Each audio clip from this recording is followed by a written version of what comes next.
as I've mentioned here a number of times and mentioned on the CBS broadcast, a ton of respect for Michigan State and the team that they have. Obviously they're coming back from a tough deal with coming back from COVID and playing a couple times here.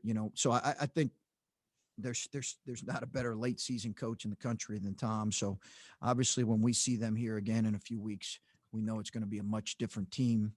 I'm proud of our guys' effort. I thought we were able to control certain aspects of the game and the things we focused on. I think they took into the game plan. We still have some possessions that we need to fix and some things we need to do better. That kind of weighs on me as much as anything, but really good win for our team, and a really good win for us here moving forward. Alrighty, we'll start it out with Steve Hellwagon, 247. Yeah, Coach. Obviously, they struggled at Rutgers the other night, lost by 30 over there. And you guys kind of held them in the same realm, 32% shooting for them tonight. I know you fouled them probably 10 more times than you wanted to, but otherwise, just your thought about defensive effort and the results that you got and making life tough on them overall. I thought we were able to make it difficult for them in transition, where they're so good, Steve. And they missed some shots. Listen, they missed some shots that I think they'll make, and they'll certainly make at their place, and they'll make once they get their legs back. There's no question.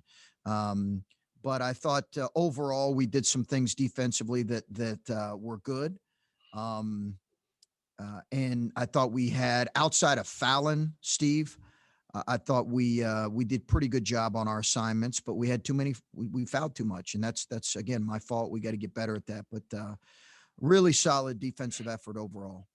CJ Walker looks like he's kind of getting back into the flow of things, and about 3 minutes to go, he came off a curl and hit that shot at the top of the key. This game was kind of teetering one way or the other, and he hits that shot, and you guys had some breathing room. And just your thought of having him to help ride out those moments. I thought it was a big play. Yeah, it was a big play. He got to his right hand pull up, which he's really effective at, and it's great having him back. It's been great having him back. I thought his ball handling was important for us, but I thought our guys did a good job kind of getting what we wanted there. Thanks. All righty, we'll go next to Adam Jardy, Columbus Dispatch. Chris, I know there's obviously things you're going to dissect about this game, some things you like, some things you don't like, but it seems like in general your team is playing with a pretty good spirit. And I know winning is some of that, but can you just, I don't know, share what you see on that end? I mean, I know that can carry you sometimes, maybe when the world is kind of crazy like this, but what kind of spirit do you think your team is playing with right now? Yeah, really good, Adam. I think I've told you guys this, that we're very much a work in progress. That's still the case for us, but there's no doubt that this group has been a phenomenal group to coach. It really has. In the midst of a pandemic, in the midst of a lot of question marks about our team, it's been a phenomenal group to coach. The challenge for us is getting better, and you can still lose games and be getting better. You can still lose games in this league and be getting better. And I think the challenge for us overall is us getting better here in this closing month and a half stretch and improving in some of those areas. But our group's competitive spirit really from day one, Adam, has been tremendous. And their connectedness has been really good. And hopefully we can finish that way here the last couple months. Did you feel in the second half that you had the lead, and like Steve was asking you, they made it a verging on dicey there for a minute or two, but did you feel that you guys got a little complacent with the lead, or how did you see the game change? You were up like 18 or 20, and then they started to cut into it. Yeah, I just think we have to be better. We had some sloppy possessions. We just got to be better, and we've got to be better in those moments. And it's not easy, or else everybody could do that. And there's sometimes you're going to play, and teams are going to make a run on you because they're good, and it's the best league in the country, and it's talented teams you're playing. And Michigan State's obviously a talented team, and give them credit for that. But I did think a couple of the possessions there were self-inflicted. At the same time, listen, a Tom Izzo team's they're not gonna fold. They're not gonna quit. They're going to they're going to fight till the very end. And we expected that. But there are certain things that I'm looking at and saying we do have to clean up. All righty, we'll go next to Bill Landis, The Athletic. Hey, Chris, you mentioned CJ's pull up there. We've seen what EJ can do for you kind of in the high post. And we've even seen Seth kind of step into some long twos. Just what makes a team difficult to guard when they are as efficient shooting kind of in the mid range as you guys appear to be with multiple players? Well, I think there are times, Bill, where we can put teams out there that have a lot of shooting and then have versatility in how we play offensively and defensively. And, Dwayne's obviously going through a spell of inefficiency, but everybody understands how good of a shooter he is and how he can take over a game. And then obviously Justin has proven that over time here. So it creates some opportunity on the floor for space. And in this league, when everybody defends with great purpose in terms of their scouting, having a space out on the floor is really important. Listen, I for 10 years now, I've studied analytics and the analytics of long twos and threes and layups and shot spectrums. And, we could go on a long 30-minute conversation. It would bore you to death, but we could talk about shot spectrum and what's a good shot and don't take long twos. We want our guys to play into their strengths. And EJ Liddell, through all of the evaluation and charting and that we've done, is a very efficient 2-point shooter. And in some cases, those are long twos. So we're gonna give guys freedom to do that. We're not going to force guys to play away just because analytics says that. Having said that, we're aware of it and we're aware of the importance of shot spectrum and overall quality of shot. And I guess along those lines, just your team's, I guess, man-to-man, or I guess like on an individual basis, their ability to understand what is their best shot. Like how well do you think this group understands that? Good. Probably as good as any group as we've had, as I've coached as a head coach. Some of that comes from experience, Bill, as you know, and playing together, coaching together. And some of that comes from maturity.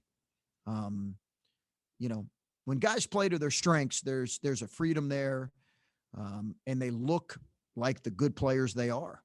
When you fight that, it can backfire on you. But guys have really, I think, embraced that. We still don't always take our team's best shot, but all in all, our shot quality has been pretty good.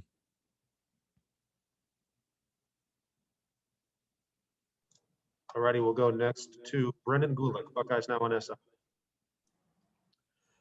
Hi, Chris. Today's the last day of January, and obviously you guys have gone through a pretty impressive stretch of play here. What are you most proud of considering the things that you guys have, in particular, the last few weeks had to go through? I think as much as anything, our guys' commitment to getting better and to taking learning from one moment to the next. I think that Penn State game and finishing like we did was really, really an important moment for us as a group because we improved upon some of the things we had not done well the week before. I think, again, in this league, the moment you feel like you are, you've got it figured out, or you feel like you are in a certain place, you get humbled really quickly.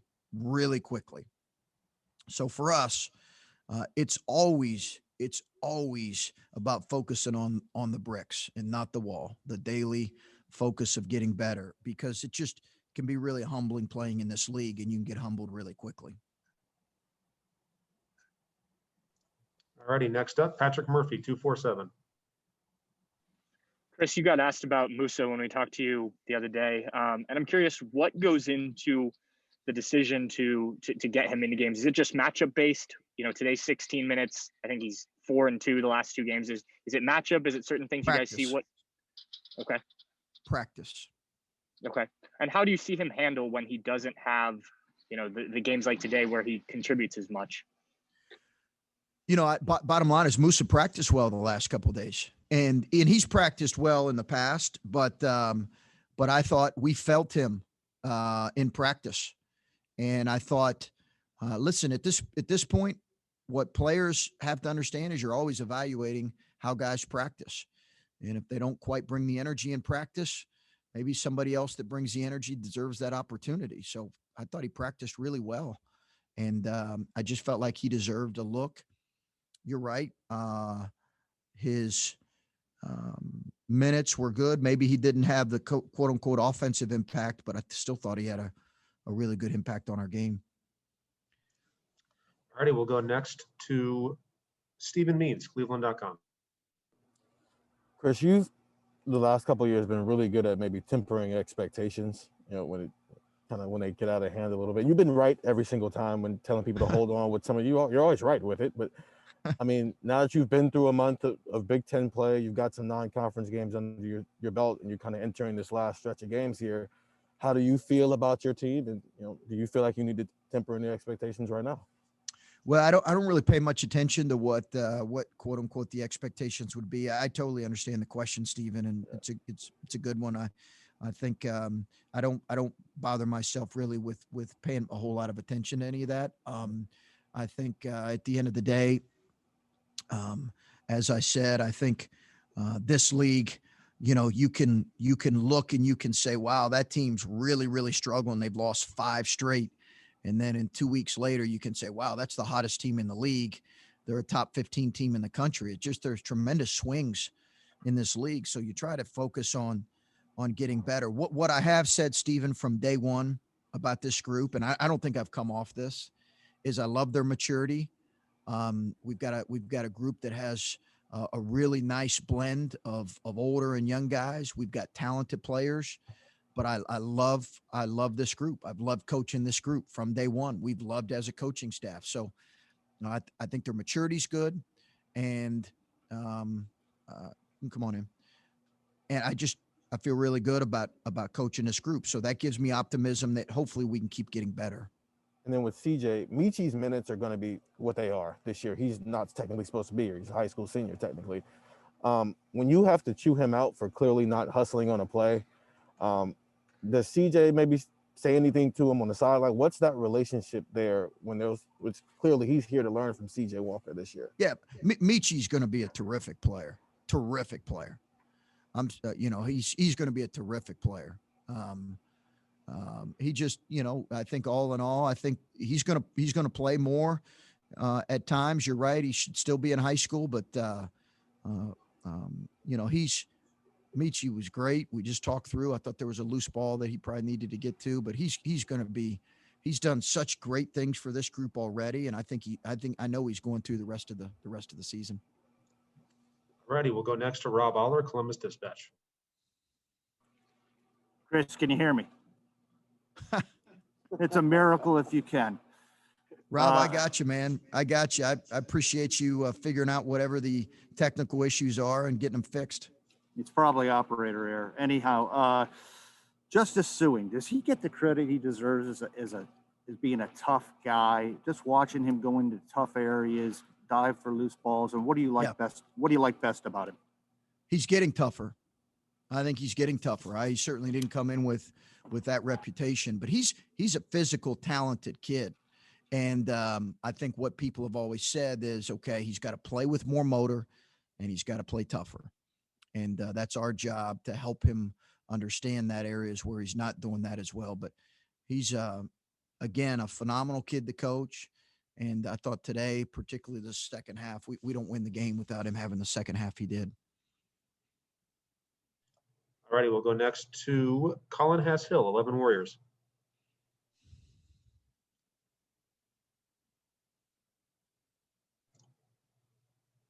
Colin? Oh. All right, let's try Bruce Hooley. Bruce. Rob, help Colin with his audio, please. Chris, your whole message the other night after Penn State was, we don't give away a win no matter how much we might have helped the other team. Today, you seem a little bit more exacting with the fouls on the defensive end. And it's very odd. You're ahead of a team the entire game and they shoot more free throws than you do. Yeah. So at Northwestern and Purdue at home are two games that I would say, I'm not trying to put words in your mouth, but two games I would say where you help the other team come back and beat you. Mhm. So how do you balance that? What you said the other night, we're happy to win, but you know who you have coming up and you know what happens in the tournament when you help the other team. You know, I think you're right, Bruce. I think that I'll always reflect on, you know, you'll always reflect on that stuff more as a coach than just like you take losses way you feel losses 10-1 more than you do wins. So I think I'll always reflect on that. You know, we've got to do better in that area. We've got to coach it better. We've got to play it better. We've got to foul less. You know, we've got room for growth. You know, I think, you know, both of those games you mentioned, you know, I think I don't want to take anything away from those teams. We played Northwestern when they were as hot as they've been all year. And obviously Purdue came in and played, you know, they did some things that really bothered us, but I think you have to own the fact that in some of those games we consistently do some things right now that we just have to get better at. And we've got to understand that as a group, and I've got to get them to understand it. And you're always quick to take the blame for things that I sometimes wonder how they're your fault. You said today it's your fault you fouled too much. I don't think you're out there. So how is it your fault you fouled too much? You know, we obviously haven't got it through to them enough about now. I will say this, Bruce, that the game, and I don't know how to explain this. Both crews, the last two games have been really good crews, but the game has been called differently. It's been called tighter. So that, you know, has that been some type of edict from top down that the game needs to be called a little bit tighter? I don't know, but it feels like it has been, and we've not adjusted very well, Bruce, and I've not gotten that message through to our guys enough.